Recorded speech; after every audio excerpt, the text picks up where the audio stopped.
Nós temos que erguer a nossa voz e declarar que só Ele é Deus, que só Ele é o caminho, que não há outro, que Ele é o único que é digno de toda honra, de toda glória, de todo louvor, que só Ele está sentado no alto e sublime trono, e diante dEle querubins e serafins adoram, declarando que Ele é santo.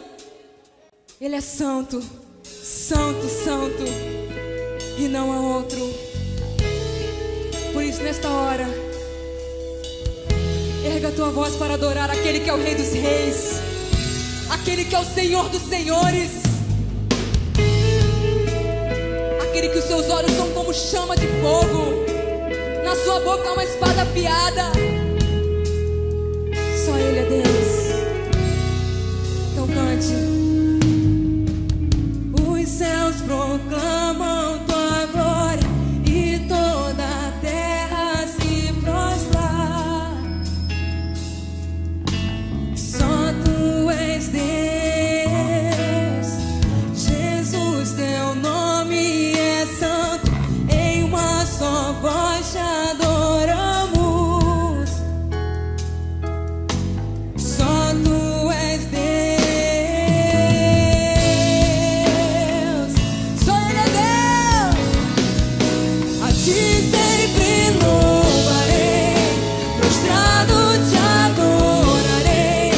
Não há outro Deus semelhante a ti. Tu és o Rei das nações, tua glória todos verão e proclamarão. Só tu és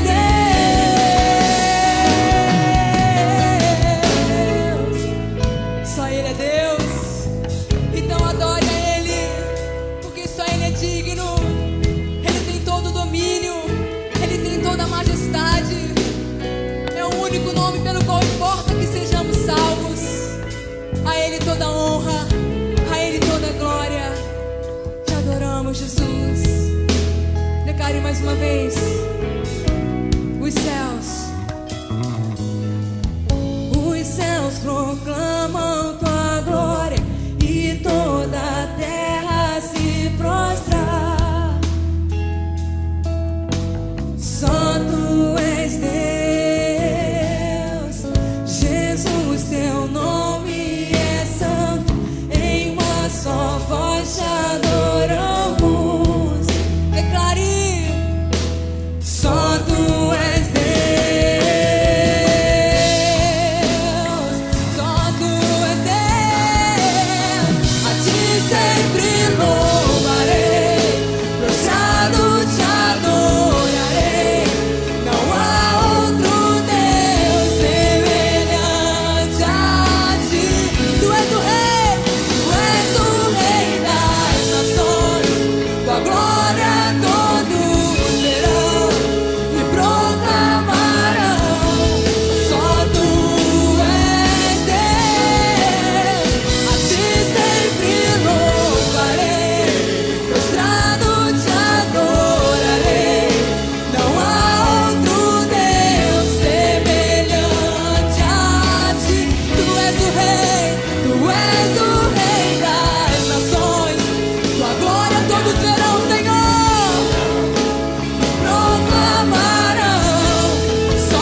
és o Rei.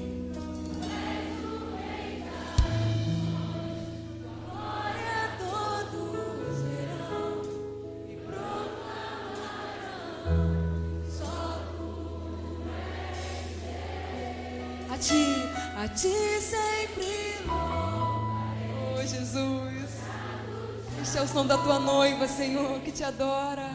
Outro Deus,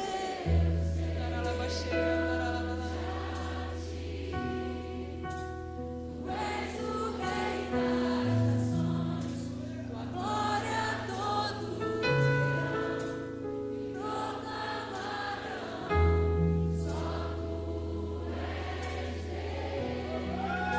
A ti sempre louvarei, prostrado te adorarei. Não há outro Deus semelhante a ti. Tu és o Rei das nações, tua glória todos verão e proclamarão. Só tu és Deus. Vamos dizer mais uma vez. A ti sempre louvarei, sempre, Senhor. Eu nasci pra te adorar. Não há outro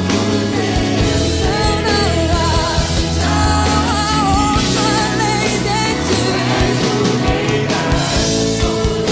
Tua glória todos verão e proclamarão. Só tu és Deus.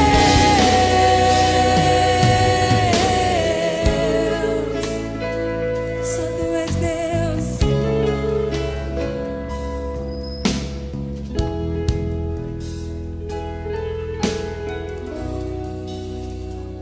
Só tu és Deus.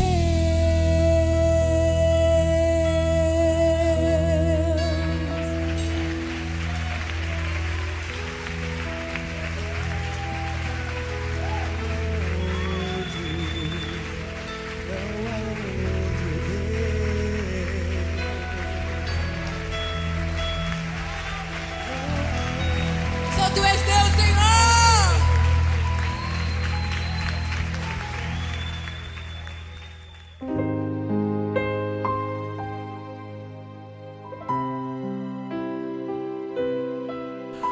Olá, graça e paz, bom dia, boa tarde ou boa noite.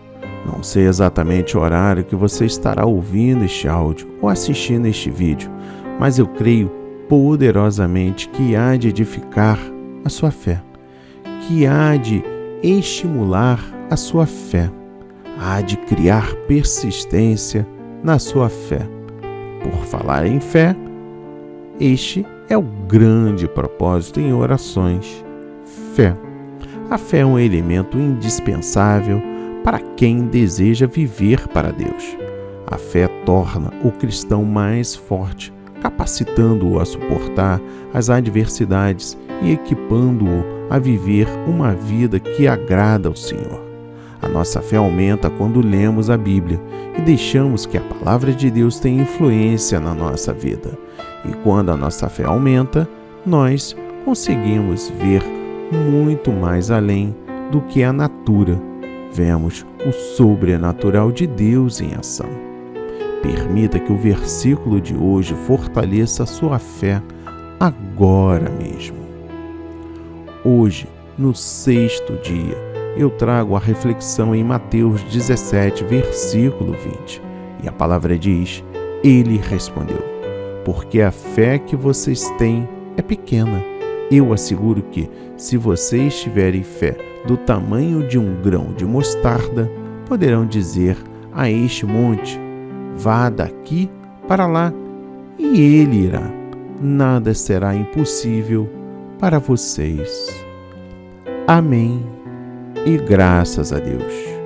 Meu irmão, minha irmã, peço que você se desconecte de tudo e preste atenção na mensagem que eu trago hoje para a sua vida. O poder da fé e como podemos torná-la ativa até a mesma ser uma poderosa arma em nossa vida, permitindo uma maior comunhão com Deus. O que é fé? Ora, a fé é o firme fundamento das coisas que se esperam e a prova das coisas que não se veem. Hebreus 11, versículo 1. Assim, a fé poderá ser entendida como a absoluta confiança que se deposita em Deus, acompanhando a absoluta abstinência de dúvida. Certeza e convicção são palavras que exprimem uma grande característica da fé. Ela não convive no mesmo ambiente da dúvida e da hesitação. Além disso, ela é totalmente alicerçada na esperança e não em fatos concretos. Certeza de coisas que se esperam e a convicção de fatos que não se veem. A fé verdadeira é totalmente fundamentada na confiança em Deus e em Sua palavra, e não nas circunstâncias.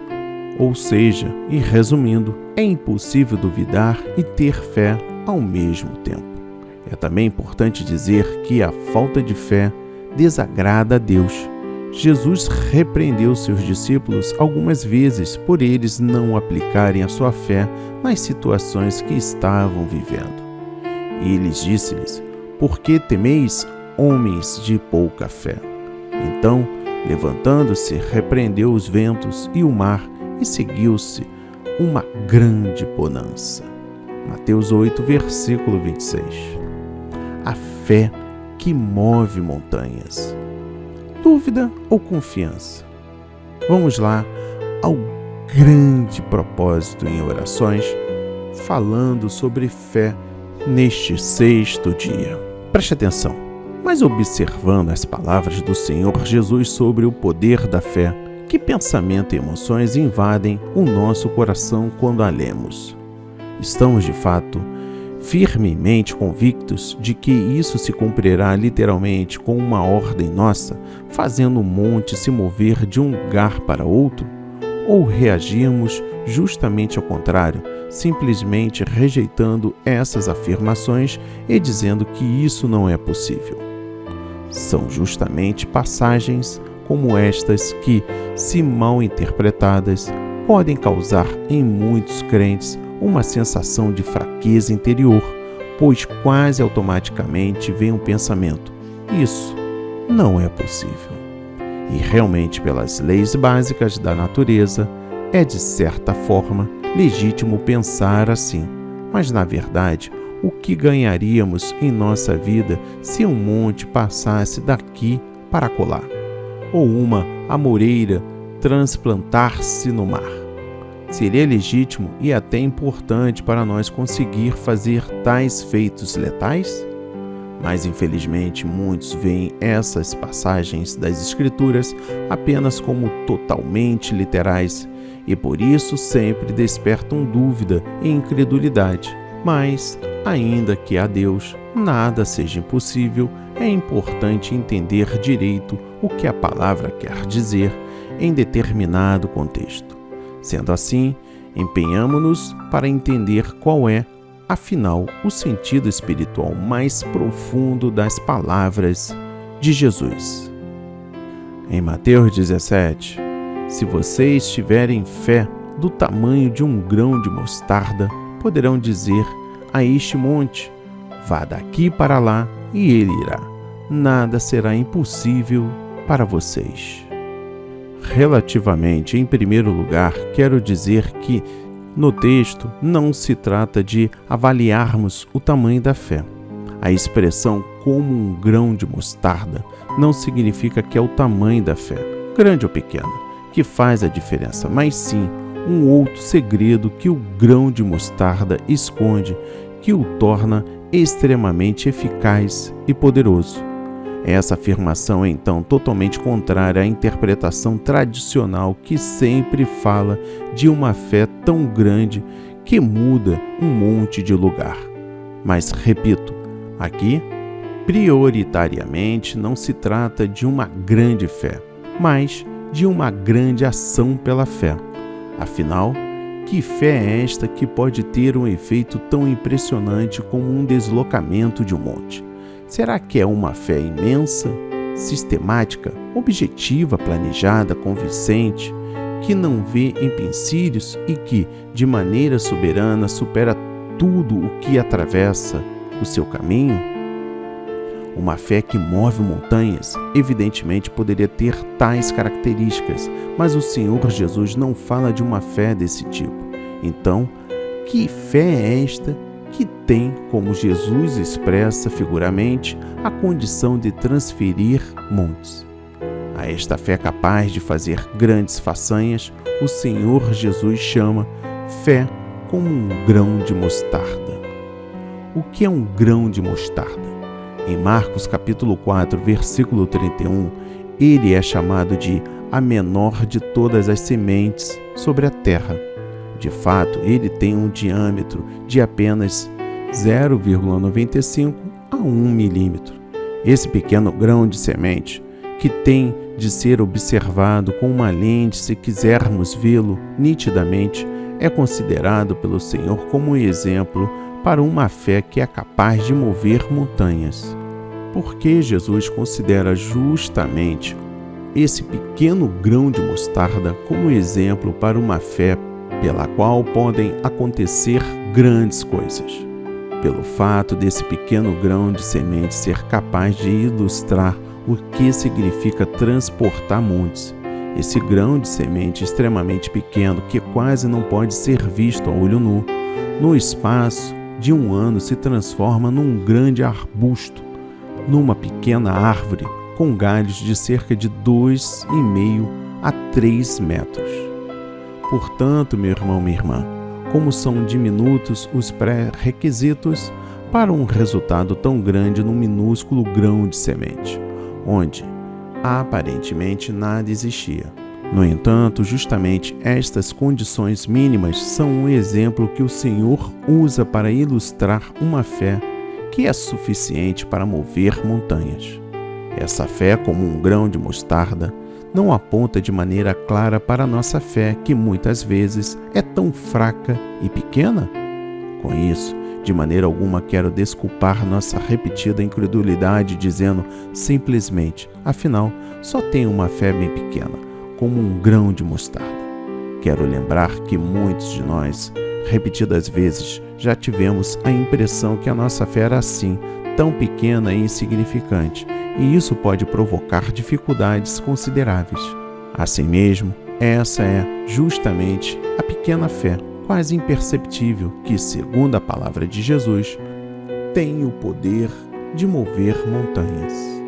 Outro ponto aqui, é necessário mudar o raciocínio, pois não é o tamanho que importa. Veja bem, será que às vezes não imaginamos algo errado quando pensamos na fé que precisamos ter para viver como cristãos verdadeiros? Todos nós nos defrontamos diariamente com situações, perguntas e problemas que se avolumam como montanhas. Não é justamente neste momento que aspiramos de todo o coração ter mais fé maior, a fim de vencermos tudo isso? É justamente aí que muitos precisam aprender a mudar o raciocínio, pois Jesus disse: se tiverdes fé como um grão de mostarda, direis a este monte, passa daqui para acolá. Em outras palavras, nossa fé não necessita ser particularmente grande para transferir montes. Simplesmente é suficiente termos verdadeiramente fé. Tudo é uma questão de qualidade da fé e não do tamanho da mesma. Mas como avaliarmos se realmente temos fé, ainda que seja como um grão de mostarda? Como se torna a nossa fé realmente ativa? Agora chegamos à resposta. Como usar a fé? É uma pergunta válida para os dias de hoje, onde temos uma confusão acontecendo, com muitos líderes ensinando coisas diferentes sobre a fé. E muita gente acaba ficando cheio de dúvidas em relação a isso. Nessa mensagem, vamos trazer, de fato, que não tem objetivo de encerrar o assunto, jamais, mas que irá trazer uma perspectiva cujo foco é mostrar a você o princípio bíblico sobre como você deve usar a sua fé. Preste atenção aqui, meu irmão, minha irmã. Como usar a sua fé. A primeira coisa que aprendemos aqui é que a fé nos possibilita fazer coisas que normalmente não poderíamos fazer. Por exemplo, já viu um ímpio expulsar demônio? Normalmente eles chamam um cristão para fazê-lo, e muitas vezes os próprios crentes não conseguem fazer. Então chamam um pastor ou um homem de Deus. Jesus está dizendo que por causa da falta de fé, ou pequena fé, ou ainda credulidade, eles não conseguiram expulsar aquele demônio. Expelir demônios é um assunto do mundo espiritual e a fé é uma ferramenta espiritual sendo útil em tal situação. Sendo assim, como, pois, poderemos usar nossa fé para coisas materiais, se a utilidade dela é no mundo espiritual? Agora vamos lá, pense um pouco. Para tudo, muitos querem usar a fé para obter coisas materiais que os ímpios e ateus conseguem sozinhos, sem precisar de fé. A pergunta é: quem é mais fraco? Aquele que precisa da fé para ao menos tentar conseguir coisas, ou o ímpio, que não precisa de muleta para conseguir as mesmas coisas? A resposta é simples. É claro que o mais fraco é o que precisa de muleta. Então, Deus é mais fraco que os ímpios, pois ele acaba se tornando uma muleta que usam para poder andar igual aos ímpios que não têm muleta. O que significa que esse não é o Deus de Israel, e muitos estão depositando a sua fé neste outro Deus, Deus minúsculo, que eu estou citando aqui, tá? Quando eu falo, então Deus é mais fraco, é o Deus do mundo, o Deus mundano, o Baal Peor. Então vamos voltar o nosso racional. O que significa que esse não é o Deus de Israel, Deus maiúsculo, e muitos estão depositando a sua fé neste outro Deus que é minúsculo, que promete dar a eles tudo que os homens terrenos sonham. Diferente do Deus de Israel, que promete cumprir sua palavra, a qual é um sonho dos homens celestiais, pois o Deus de Israel não é muleta de ninguém, nem está preocupado em realizar sonhos de ninguém. Muito pelo contrário, nosso Deus tem seus próprios sonhos para realizar. E quando alguém como José sonha com algo, não é o sonho do coração de José, é o sonho de Deus para a vida de José. Existe uma diferença enorme. Não confunda seus sonhos com os de Deus. Enquanto você sonha com riquezas e coisas materiais egoístas, Deus sonha em trazer almas para Cristo, ou seja, coisas espirituais. A fé é a confiança na palavra de Deus que revela a vontade de Deus. Por isso, a fé é inabalável, uma vez que ela é a confiança de que Deus irá cumprir sua própria palavra. Preste atenção nesses 5 pontos que eu trago para você. Primeiro ponto: se você confia que Deus irá cumprir o que diz a Bíblia, então você tem fé. Segundo ponto: e essa fé não se abala, porque a palavra de Deus não se abala. Terceiro ponto: essa fé cresce, porque a palavra de Deus nos leva ao crescimento. Quarto ponto: essa fé envolve todo o seu ser, porque a palavra de Deus vai até a divisão da alma e do espírito. Quinto e último: essa fé te aproxima de Deus ao ponto de sonhar os sonhos dele. Entende agora por que a fé? Pelo ouvir da palavra de Deus? Romanos 10, versículo 17. Muitos confiam que Deus irá fazer a vontade deles e acabam se decepcionando com Deus ou com eles mesmos. Uma coisa é certa: você pode crer com toda a sua alma no que Deus falou a você através da Bíblia. E a palavra de Deus está dizendo para nós hoje: se vocês tiverem fé do tamanho de um grão de mostarda, poderão dizer a este monte: vá daqui para lá, e ele irá. Nada será impossível para vocês. Ou o monte é uma figura de uma barreira gigante e imóvel. E o que a palavra garante é que nenhuma barreira irá impedir o que Deus tem de fazer na sua vida. Uma coisa é certa: Deus quer levar você ao amadurecimento espiritual, para que você possa discernir bem a tudo e não ter mais dúvidas nem temor diante dos problemas da vida. Então, como usar a fé? Simples. Creia na palavra, creia na vontade de Deus, creia, Ele é fiel. Meu irmão, minha irmã, eu encerro este 6º dia com esta reflexão. Aqui Jesus fala de uma fé que pode remover montanhas, operar milagres e curas e realizar grandes coisas para Deus. Que fé é esta que Jesus fala? Primeiro, a fé genuína é uma fé eficaz que produz resultados. Nada vos será impossível. Segundo, esta fé não é uma crença na fé, como uma força ou poder, mas fé em Deus. Terceiro, esta fé é uma obra de Deus que tem lugar no coração do cristão. É a plena certeza que Deus transmite ao coração de que nossa oração é respondida. Esta fé é criada interiormente no crente pelo Espírito Santo. Não podemos produzi-la em nós mesmos por meio de nossa mente. Quarto, uma vez que esta fé em Deus é um dom que Cristo comunica ao nosso coração, importa-nos estar unidos a Jesus e à sua palavra e ser mais consagrados a Ele. Dependemos dele em tudo. Sem mim, nada podereis fazer. Noutras palavras, devemos buscar a Cristo, que é o autor e consumador da nossa fé. É a real presença de Cristo conosco e nossa obediência à sua palavra são a origem e o segredo da fé. Quinto e último, a verdadeira fé opera sob o controle de Deus. Ele nola concede a base do seu amor, sabedoria, graça e propósito soberano para a execução de sua vontade e como expressão do seu amor por nós. Não deve ser usada para o nosso próprio proveito egoísta.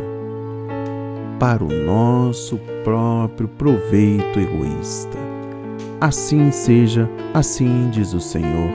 Amém, amém e amém. Graças a Deus, graças a Deus, graças a Deus. Pai amado, bendito Pai Celestial, a palavra de hoje foi semeada, meu Pai. Fé do tamanho de um grão de mostarda. Uma semente que chega a 1 milímetro.